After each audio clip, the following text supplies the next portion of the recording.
He thought it was just another chaotic Monday morning, until she walked in and everything slowed down. She ran a billion-dollar company, but she'd stored. It's never met anyone who made her forget her schedule in 10 seconds flat. "You'd make a great bride," he joked without thinking, and her answer changed everything. She smiled the smile no one at the office had ever seen, and said the one thing he never expected. "I would need a groom for that," she said.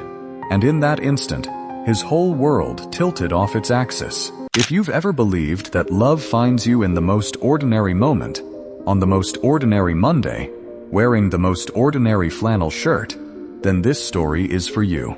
Before we begin, if stories like this warm your heart, hit that like button and subscribe, because there's a lot more where this came from. Now, let's begin.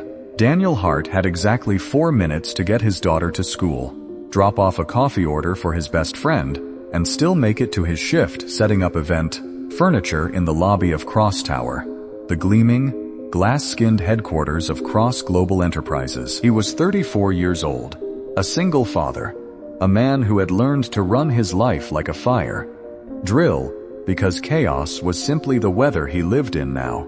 His daughter, Maisie, was 6, missing her 2 front teeth, and utterly convinced that her father needed a wife, because daddy burns the pancakes, and a mommy wouldn't. That morning, Maisie had drawn a picture during breakfast, a lopsided wedding cake, with a stick figure bride and groom holding hands, and shoved it into Daniel's bag before the bus came. "For inspiration," she'd said solemnly, like a 6-year-old oracle dispensing prophecy. Daniel had laughed it off, tucked it away, and forgotten about it by the time he reached the marble lobby of Cross Tower, arms full of coffee cups and pastry bags, his work boots squeaking against the polished floor. He didn't work for Cross Global. Not exactly. He ran a small events and design company, mostly weddings, corporate galas, the occasional birthday party gone too extravagant. And today, his crew was setting up chairs and Floral Company's annual shareholder gala. He wasn't supposed to be lingering near the coffee cart, wasn't supposed to be balancing 2 lattes because his assistant Renee had texted him a coffee order and he, being the soft-hearted fool he was, had obliged. That was when the elevator doors opened, and Elena Cross stepped out like she owned the building, because she did. She was 32, the youngest CEO in Cross Global's 60-year history, having inherited the company from her father, only to prove, quarter after quarter, that she deserved it far beyond bloodline. She wore a navy blazer suit tailored so precisely it looked stitched onto her, her dark hair cut into a sleek bob that swung with each purposeful stride. She was reading something on her phone, brow furrowed in concentration, the kind of woman who walked through rooms and left silence behind her. The good kind. The kind that made people sit up straighter. Daniel didn't see her coming. He was busy trying to keep Maisie's backpack, which he'd forgotten to leave in his truck, from sliding off his shoulder, and in the process, he nearly dumped both lattes onto the marble floor. He stumbled, caught himself, and, in doing so, knocked directly into Elena Cross. Coffee splashed. Not on her, thankfully. His reflexes, honed by years of chasing after a toddler-turned-6-year-old, saved them both. But her moment was chaos enough that Elena looked up from her phone with the exact expression of a woman who did not appreciate chaos. "I am so sorry," Daniel said immediately, juggling the cups like a circus act gone wrong. "I promise, I'm usually more coordinated than this." Usually. Elena's eyes swept over him. The flannel shirt, the sawdust on his jeans, the backpack with a cartoon unicorn on it slipping down his arm, and something in her carefully composed expression cracked, just slightly, into amusement. "Usually," she repeated, arching an eyebrow. "I'll take your word for it." "You should. I'm very reliable when I'm not being ambushed by elevators." The elevator didn't move. "You did." Daniel laughed, a real laugh, surprised out of him, and Elena, Saue's mouth twitched like she was fighting the urge to smile and losing. It was a small thing, that almost smile, but it landed somewhere in Daniel's chest and stayed there. That would have been the end of it. A funny little collision between a CEO and a stranger. Except, Maisie's backpack finally gave up its fight against gravity and slid completely off his shoulder, spilling its contents across the lobby floor. Crayons, a juice box, a plastic dinosaur, and the crumpled wedding cake drawing. Elena crouched down without hesitation, heels and all, and began helping him gather the scattered items. When her hand landed on the drawing, she paused, smoothing it out, studying the lopsided cake and the two stick figures holding hands. "Yours?" she asked, holding it up. "My daughter's. She's convinced I need a wife. She's been drawing wedding cakes for a week, like it's a subtle hint." "Subtle?" Elena echoed dryly, handing it back. "Very subtle. She's 6. Subtlety isn't really in the vocabulary yet." Elena stood, smoothing her blazer, and for a moment, something unguarded passed over her face. Not quite sadness, but something adjacent to it. Gone before Daniel could name it. "Smart kid," she said. Most adults could use more of that kind of honesty. It was in that moment, with coffee cooling in his hands, a 6-year-old's crayon prophecy between them, and this striking, sharp-eyed woman, looking at him like he was the first unpredictable thing she'd reverie, that Daniel said the words that would, unbeknownst to either of them, rewrite the next 6 months of their lives. "You know," he said, glancing at her sharp suit, her composed posture, the quiet authority radiating off her. "You'd make a great bride." He meant it as a joke, a throwaway line, the kind of thing you say to smooth over an awkward moment. Born entirely from Maisie's drawing, still fresh in his hand. He expected a polite laugh, maybe an eye roll, and then she'd walk away, and he'd never see her again. Instead, Elena Cross tilted her head, studied him for a long beat with those sharp emerald eyes, and said, "I would need a groom for that." She said it lightly, almost teasingly, but there was something underneath it, a flicker of loneliness so quickly masked that Daniel almost missed it. And then, before he could formulate a response, her phone buzzed. Her assistant appeared at her elbow with an urgent expression, and Elena Cross was gone, disappearing into the glass elevator, with a final glance over her shoulder that Daniel would think about for days. He didn't know her name yet. He didn't know she was the CEO of the very company whose gala he was setting up chairs for. He found out 20 minutes later, when his crew lead, Marcus, gestured toward a framed photo in the lobby and said, "That's Elena Cross, youngest CEO the company's ever had. Absolute legend, Ice Queen, take your pick. Depends who you ask." Daniel looked at the photo, the same sharp eyes, the same composed jaw, and felt something in his stomach do a slow, unwelcome flip. "Ice Queen," he muttered to himself. Sure didn't feel like ice. He told himself that was the end of it. A funny story to tell Maisie, maybe, minus the CEO part, because 6-year-olds had a way of turning, "I met a nice lady," into, "Daddy, Medic's getting married," within the hour. He went back to setting up chairs, arranging floral centerpieces, and trying very hard not to think about the way Elena Cross's almost smile had looked like sunlight breaking through clouds. He failed. Spectacularly. 3 days later, Renee, his assistant, business partner, and the only person who could talk him into anything, called him with news that made his stomach drop. "Cross Global loved the gala setup," she said. "They want to hire us exclusively for their events division for the next year. Which means, Daniel, you're going to be seeing a lot more of Cross Tower. Define a lot more. Like, weekly meetings with the CEO's office a lot more." Daniel closed his eyes, picturing sharp emerald eyes and a smile like a secret. "Of course," he said. "Of course it's weekly meetings." The first official meeting was scheduled for the following Tuesday, in a glass-walled conference room on the 40th floor, and Daniel spent an embarrassing amount of time deciding whether to wear the blue shirt or the gray one before Maisie, watching from his bed with the wisdom only a 6-year-old could possess, declared, "Wear the blue one. It matches your eyes and makes you look less tired." He wore the blue one, When he walked into that conference room and saw Elena Cross sitting at the head of the table, hair pulled back today, reading glasses perched on her nose, an entire team of executives flanking her, his stomach did that same unwelcome flip. She looked up, saw him, and for just a second, the professional mask slipped, replaced by something warmer. "Mr. Hart," she said, voice even. "I understand you'll be handling our events division going forward." "Elena Cross," he replied, matching her formality with a small smile. "I understand you're the reason I'm getting weekly meetings instead of a quiet life." A ripple of surprise went through the executives at the informality, but Elena's mouth curved just slightly at the corner. "Careful," she murmured, low enough that only he could hear. "I could still fire your company."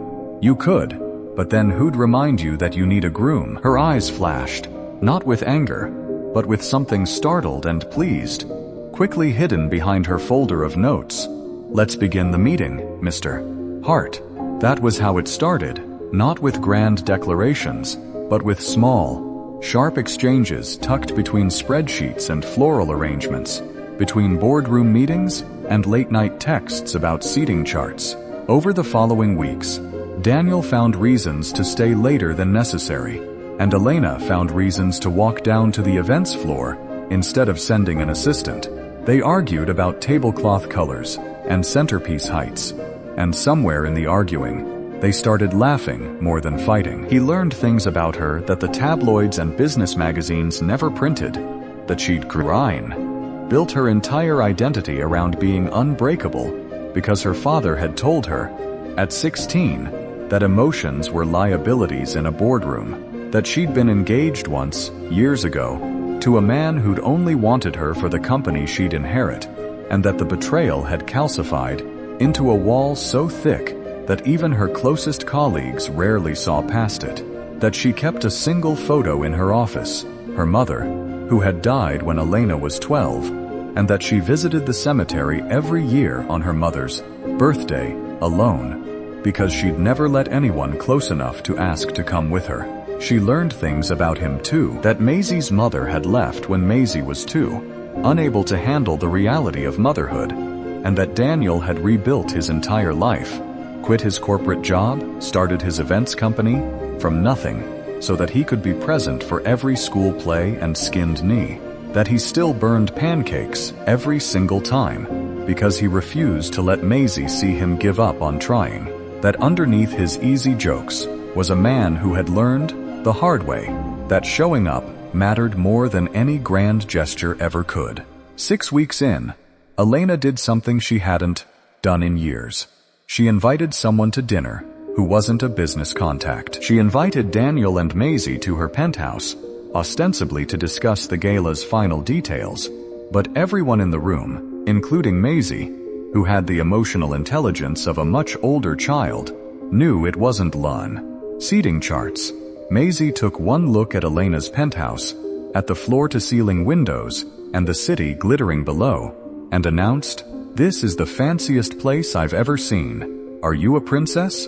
"Something like that," Elena said, crouching down to Maisie's eye level with a gentleness that made Daniel's chest ache. "Though princesses usually have better hair days than I do."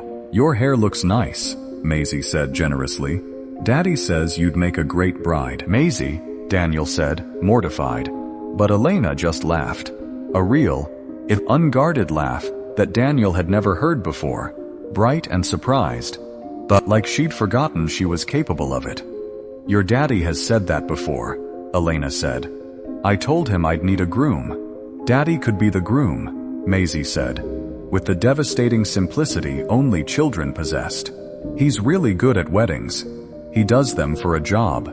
The silence that followed was loaded, charged, both adults suddenly finding great interest in the floor, the windows, anywhere but each other's eyes. Finally, Elena cleared her throat and said, "Well, out of the mouths of babes. She's not wrong that I'm good at weddings," Daniel said, voice quieter now, more careful. "I've just never planned my own." "Neither have I," Elena admitted. "I got close, once. It wasn't real. He wanted the company, not me." His loss, Daniel said simply. And Elena looked at him with an expression that made the room feel smaller, warmer, like the space between them had shrunk to something dangerously intimate. Dinner that night stretched long past business talk. Maisie fell asleep on the penthouse couch, and Daniel and Elena stood by the windows, watching the city lights, talking about everything and nothing.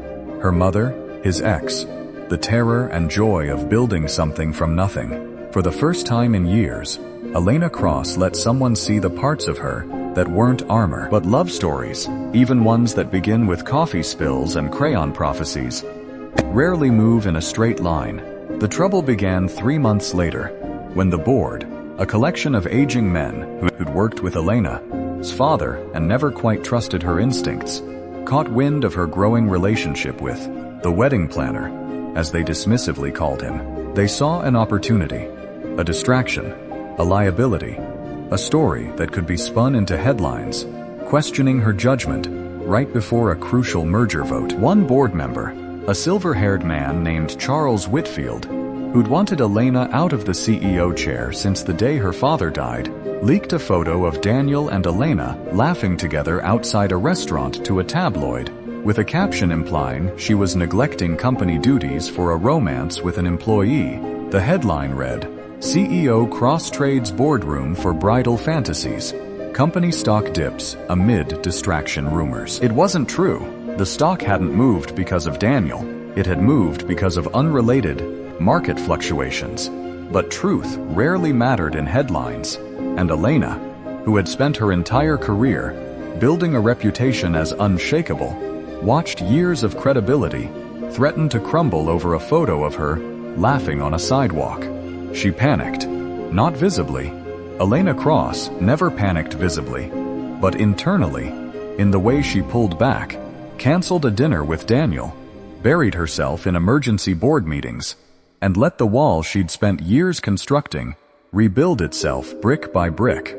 "I think we should slow down," she told him over the phone, her voice clipped and professional in a way it hadn't been in months. "The board is watching. I can't afford the distraction right now." "Am I a distraction?" Daniel asked quietly. "Or am I an excuse?"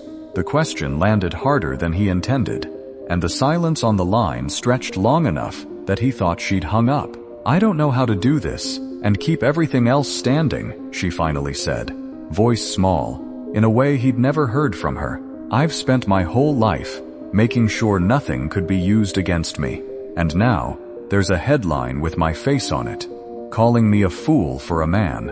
"You're not a fool," Daniel said. "You're a person, Elena.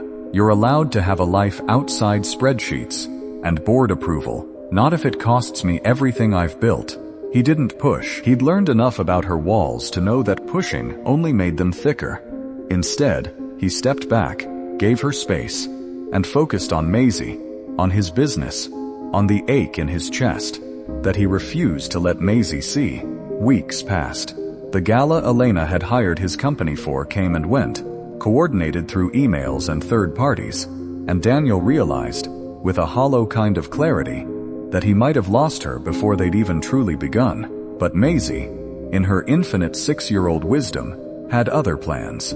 Unbeknownst to Daniel, Maisie had kept in touch with Elena through a series of crayon drawings, mailed to her office, pictures of the three of them, of wedding cakes, of a version of a family Maisie desperately wanted. Elena had kept every single one, pinned to the corkboard in her office, hidden behind a curtain she drew whenever board members visited. It was Charles Whitfield, ironically, who forced the reckoning. Emboldened by the tabloid success, he pushed for a formal board vote to install new leadership before the merger, framing Elena as too emotionally compromised to lead. In the meeting where her entire career hung in the balance, Elena stood in front of the board, the same men who's doubted her since the day she took the chair, and delivered the speech of her life. "You want to talk about distractions," she said, voice steady, eyes hard. "Let's talk about the merger I closed 6 months ahead of schedule, while allegedly distracted. Let's talk about the quarterly earnings that exceeded projections for 11 consecutive quarters. Let's talk about the fact that my father built this company on fear, and I've spent 5 years proving it could thrive on something better." She paused, and something in her softened, just slightly. "And yes, I've been happy. For the first time in a long time, I've been happy. And if that threatens this board more than my performance does, then perhaps the problem was never me." The vote, when it came, wasn't close. Elena kept her chair. Charles Whitfield resigned within the month. But happiness, once glimpsed and then hidden away, doesn't simply return on command. Elena found herself standing in her office that evening, staring at Maisie's crayon drawings pinned behind the curtain, and understood with sudden, aching clarity that she'd not protected her career by sacrificing the one thing that had actually made it feel worth having. She drove to Daniel's house that night, something she'd never done, having only ever met him on neutral, professional ground, and stood on his porch in the rain, mascara smudged, looking nothing like the composed CEO the world knew. Daniel opened the door and stared at her, stunned. "I was wrong," Elena said, before he could speak. "I built my whole life around not needing anyone. And then I met you, and your daughter.